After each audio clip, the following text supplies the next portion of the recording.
आदिवासी समाज को समझना, यहाँ की समस्याओं को समझना, बलिराम जी कश्यप जी एक प्रकार से मेरे गुरु की तरह काम करते थे।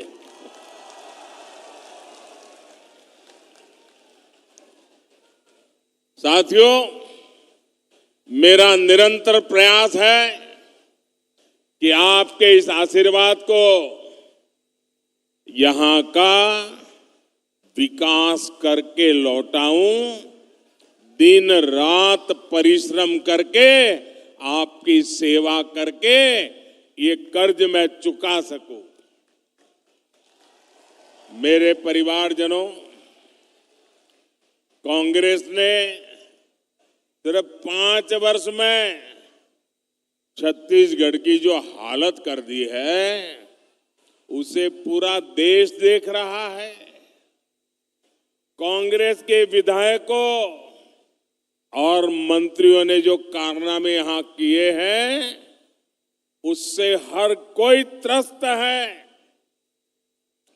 चारों तरफ भ्रष्टाचार का बोलबाला है। छत्तीसगढ़ में अपराध चरम पर है। हत्याओं के मामले में छत्तीसगढ़ अग्रणी राज्यों में पहुंच चुका है।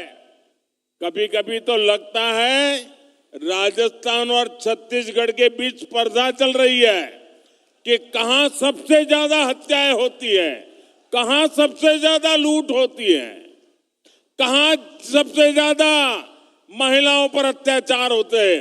राजस्थान और छत्तीसगढ़ आजकल एक दूसरे की स्पर्धा में लगे हुए हैं।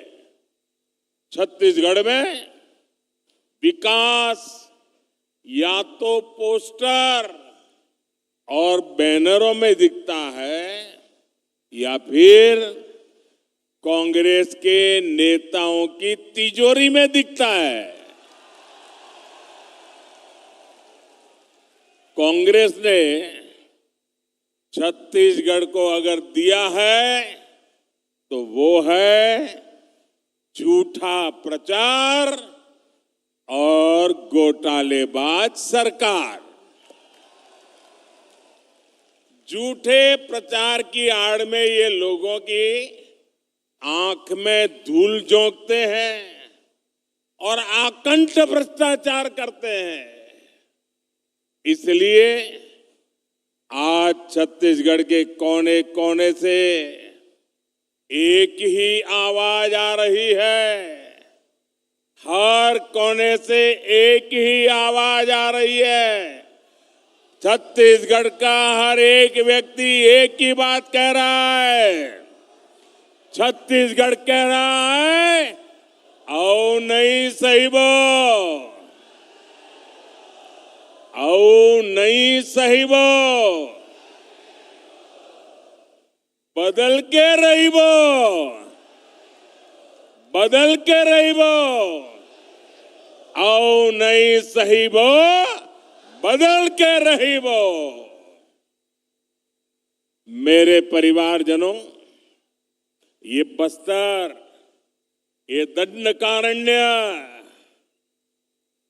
आज बना हो ऐसा नहीं है।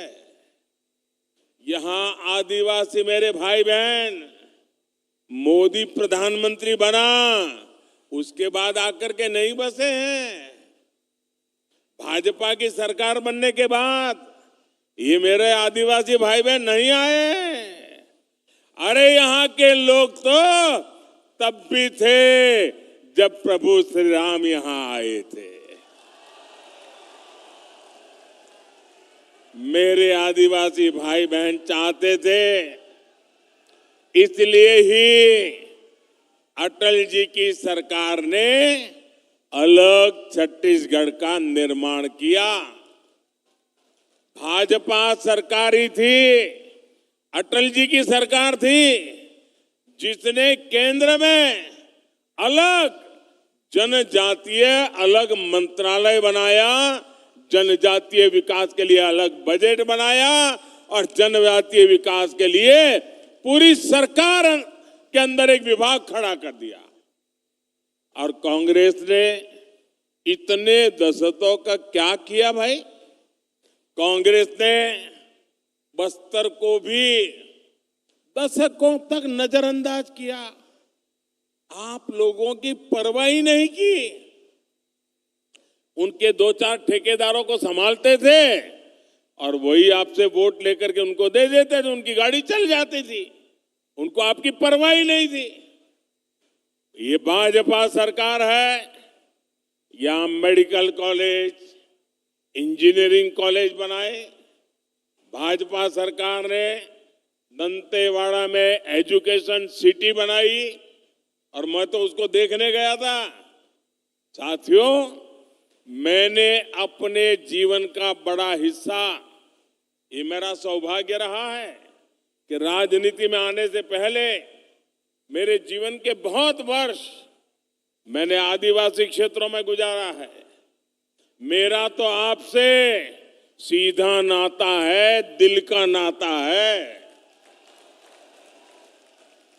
मुझे गर्व है कि देश की पहली आदिवासी महिला राष्ट्रपति बनाने का गौरव भी भाजपा को मिला है।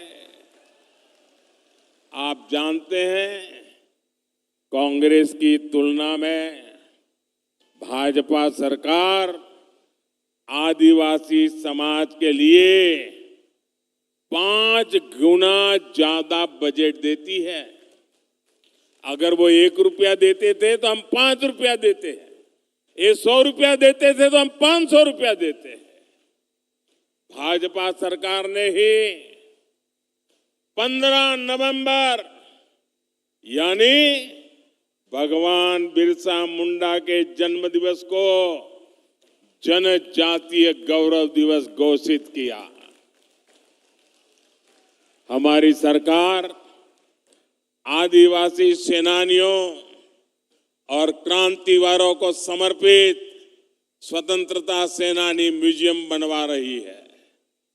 हमने जनजाति वर्ग के छात्रों को दी जा रही छात्रवृत्ति, उसको भी 2.5 गुना कर दिया है।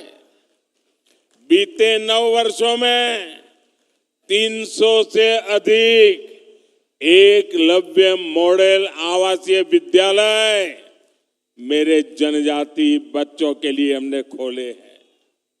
साथियों, भाजपा सरकार देश में आकांक्षी जिला कार्यक्रम चला रही है। बस्तर संभाग के भी अनेक जिले ये आकांक्षी जिलों में शामिल है।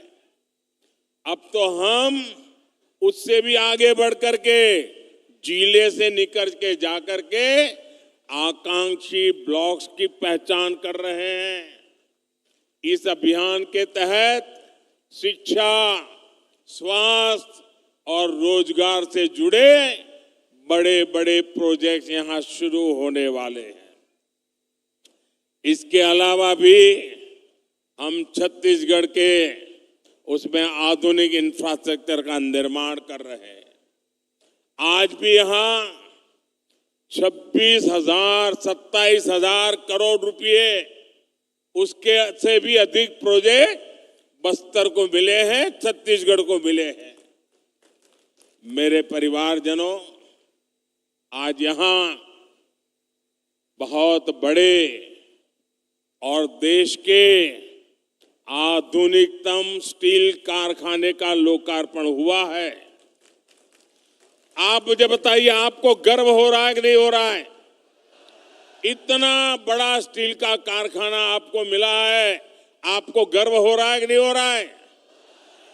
ये छत्तीसगढ़ कांग्रेस वालों को नहीं हो रहा है।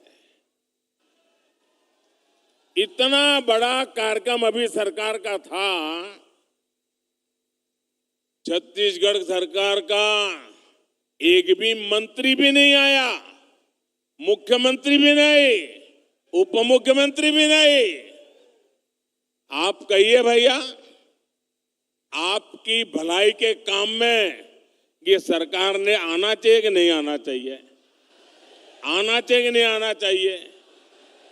ये आपका अगर भला चाहते हैं तो वहां आकर के बैठना चाहिए कि नहीं बैठना चाहिए? नहीं आते हैं। इसके दो कारण है।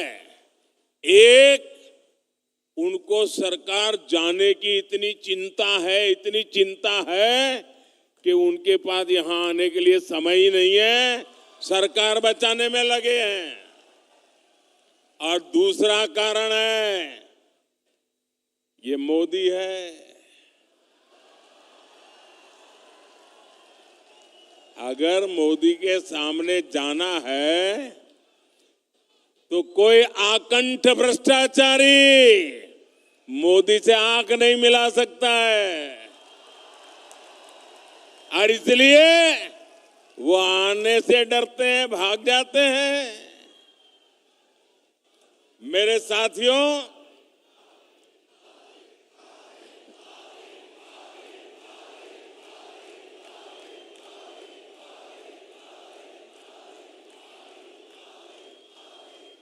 ये स्टील का कारखाना, मुझे याद है हमारे बलिराम जी कश्यप उस जमाने से हमें क्या करते थे। इस कारखाने की मांग आप सभी दशकों से कर रहे थे। हमारी जब मुख्यमंत्रियों की मीटिंग होती थी, मैं गुजरात से मुख्यमंत्री के नाते मीटिंग में आता था दिल्ली में, रमन सिंह जी छत्तीसगढ़ के मुख्यमंत्री के नाते आते थे और हर मीटिंग में रमन सिंह जी स्टील के कारखाने के लिए जोर से आवाज उठाते थे। आपकी आवाज वो वहां पहुंचाते थे। लेकिन आप जानते हैं कांग्रेस ने ये मांग क्यों नहीं मानी? इसके पीछे कांग्रेस के कट, कमीशन और करप्शन की बोलबाला थी, सोच पड़ी थी। लंबे समय तक कांग्रेस की नीति रही है, क्या करते थे? कच्चा माल विदेश भेजो और फिर उसी कच्चे माल से बना महंगा सामान महंगे पैसे देकर के आयात करो। कहते हैं ना, गेहूं बाहर भेजो और फिर ब्रेड बना करके लाओ। क्या ऐसा कोई करता है भाई? ऐसा कोई करता है क्या?